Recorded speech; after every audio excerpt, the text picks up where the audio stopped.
Welcome back, everyone, to the English Listening Library. I am so truly grateful that you are joining me today for this new episode. Before we begin our journey, let's take a moment to be still. Let's take a deep breath together. Inhale slowly and exhale. Have you ever stopped to think about how a small island nation, surrounded by the deep ocean, became one of the most powerful and respected countries in the whole world? Today, we are going to travel together to the land of Japan. We will walk through thousands of years of history, and we will meet great emperors and brave warriors. We will see how very old traditions and fast changes live together in one place. This is a story about a small island that changed the entire world. So please close your eyes if you can. Breathe slowly, and let us begin this journey through time together. A very long time ago, more than 2,000 years in the past, Japan was not one single country like it is today. Instead, it was made of many small villages. These villages were built on islands that were covered with very tall mountains and thick green forests. Most of the people lived near the blue sea. They spent their days fishing in the water and growing rice in the wet fields. Life was very hard, but the people were strong and they worked together. They had a very special belief. They believed that gods lived in everything around them, in the high mountains, in the flowing rivers, and even in the old trees. They called these gods kami. Every single rock, every river, and every tree had a spirit of its own. Because of this, the people had a deep respect for nature. They always thanked the gods for the rain that watered their crops and for the sun that gave them light. As time went on, some of these small villages became bigger. Some leaders became more powerful than others. These leaders wanted to control more land and more people. Because of this, the small villages started to join together into groups called clans. Each clan had its own chief or leader. These chiefs fought each other many times. They made promises to help each other, and sometimes they broke those promises. It was a time of great competition and survival. But there was one clan that became much stronger than all the others. This clan told everyone that they were the children of the sun goddess, whose name was Amaterasu. They said that the gods had chosen them to rule all the islands. Slowly, the people began to believe them. This powerful clan became the imperial family, and that is how the very first emperor of Japan was born. But who was this emperor, and how did he unite all the islands? In the beginning, the first emperors of Japan did not have full control over everything. They had power, yes, but the other clans were still very strong. The emperors knew they needed help and new ideas to lead the country. So they looked across the sea to their big neighbor, China. China was a very great and old civilization. China already had a system of writing. They had many laws, and they followed Buddhism. Japan wanted to learn all of these things. So the Japanese leaders traveled across the dangerous sea to China. They studied very hard and brought back a lot of knowledge. They brought back the Chinese writing system so they could record their history. They brought back Buddhism, which is a religion about finding peace and wisdom. They also brought back new ideas about how to run a government. Japan changed very quickly. The emperor built a grand capital city called Nara. Later, the capital was moved to another city called Kyoto. Kyoto became the beautiful heart of Japanese culture. In this city, poets wrote wonderful poems about nature. Artists painted delicate pictures, and monks built peaceful temples. The emperor lived in a golden palace and was respected by everyone. But even though the emperor was respected, he slowly stopped having real power. The powerful clans in the countryside began to control the land. They controlled the armies and they controlled the money. The emperor became a symbol of the country. He was like the sun in the sky. Everyone could see him, but no one could truly touch him. During this time, a new kind of leader appeared on the islands. These leaders were called samurai. They were warriors who were trained to fight. But they were not just soldiers. They followed a very strict code of honor. They were incredibly loyal, they were very brave, and they were feared by their enemies. Soon, these samurai would change everything in Japan. For hundreds of years, Japan was ruled by the samurai. The most powerful samurai became the military leader of the whole country. This leader was called the shogun. The shogun had the real power to make laws and lead the army. The emperor stayed in his palace in Kyoto and performed ceremonies, but it was the shogun who controlled the country. The samurai followed the shogun and protected him from his enemies. Life in Japan became very organized during this time. Every person had a specific role or job. The samurai were at the very top of society. Below the samurai were the farmers.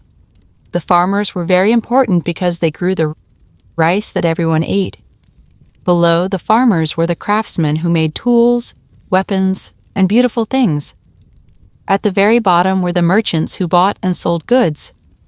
Everyone knew their place and everyone followed the rules. But even with these rules, there were many wars. Different samurai clans fought each other because they wanted more land and more power. Villages were burned and many people died. It was a very dark and difficult time for Japan. But even in this darkness, the culture of Japan continued to grow. The samurai created a special way of life. They believed in honor, loyalty, and discipline. They practiced martial arts and learned how to use the sword perfectly. But they also sat in silence to meditate. They wrote beautiful poetry, and they drank tea in very quiet and slow ceremonies. This was called the Way of the Warrior. For a very long time, Japan decided to close its doors. They did not allow any foreigners to enter the country. Japan wanted to stay pure, and they wanted to stay Japanese. They did not want any outside influence, but the rest of the world was changing very fast. Soon, the outside world would come knocking on Japan's door. In the year 1853, something very strange happened. Giant black ships appeared in Tokyo Bay.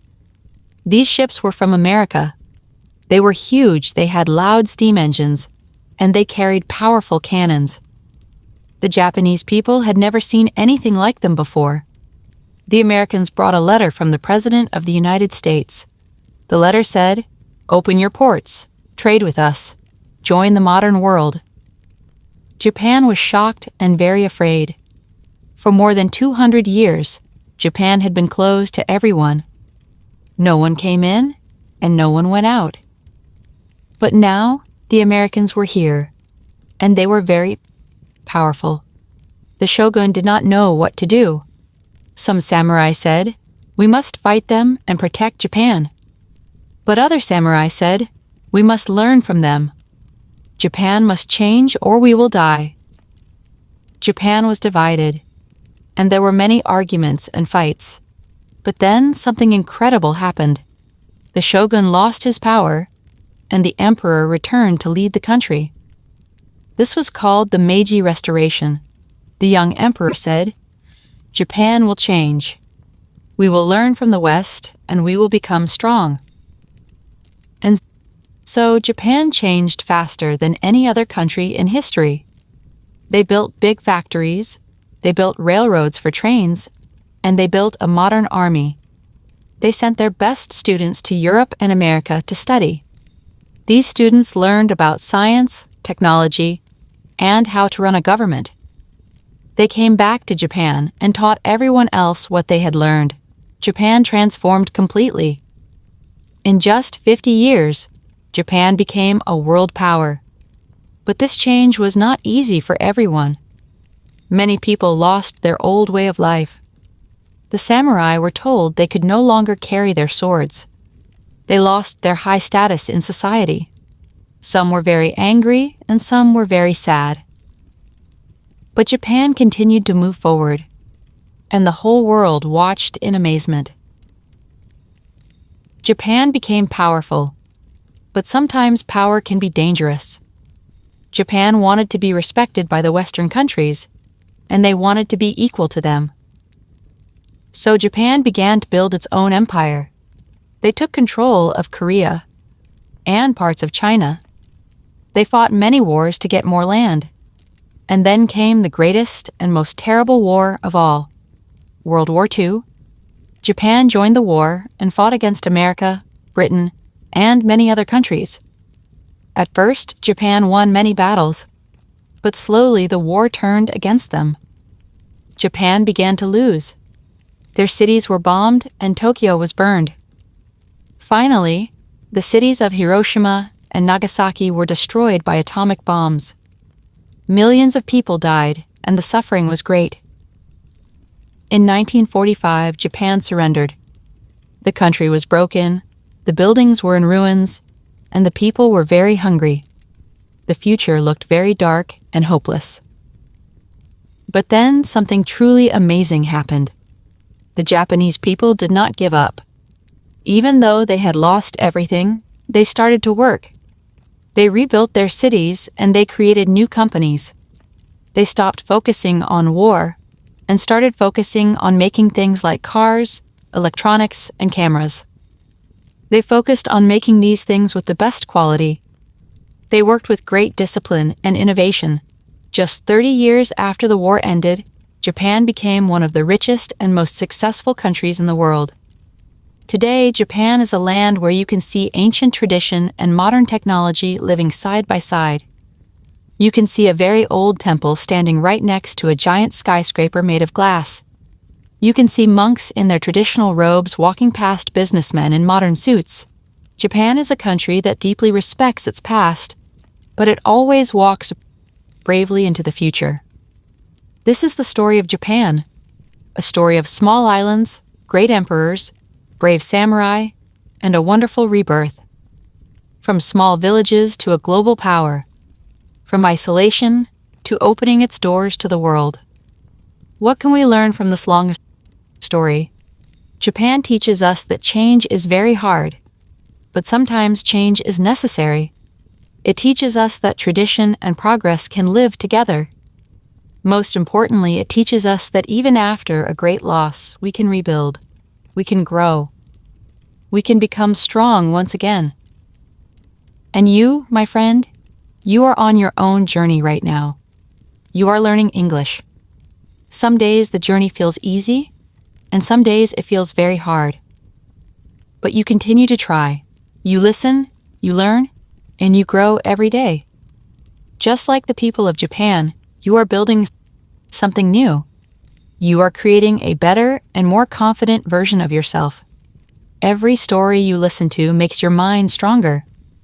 Every new word you understand is a victory. So I want to thank you for being here today at the English Listening Library. I want to thank you for trusting me with your time. It is a gift to learn with you. I invite you to come back and join me again. Next time, we will travel to another place and we will meet other people and learn their stories. If this story of Japan touched your heart, please leave a comment below. Tell me what you learned today. Tell me where you want to travel in our next episode.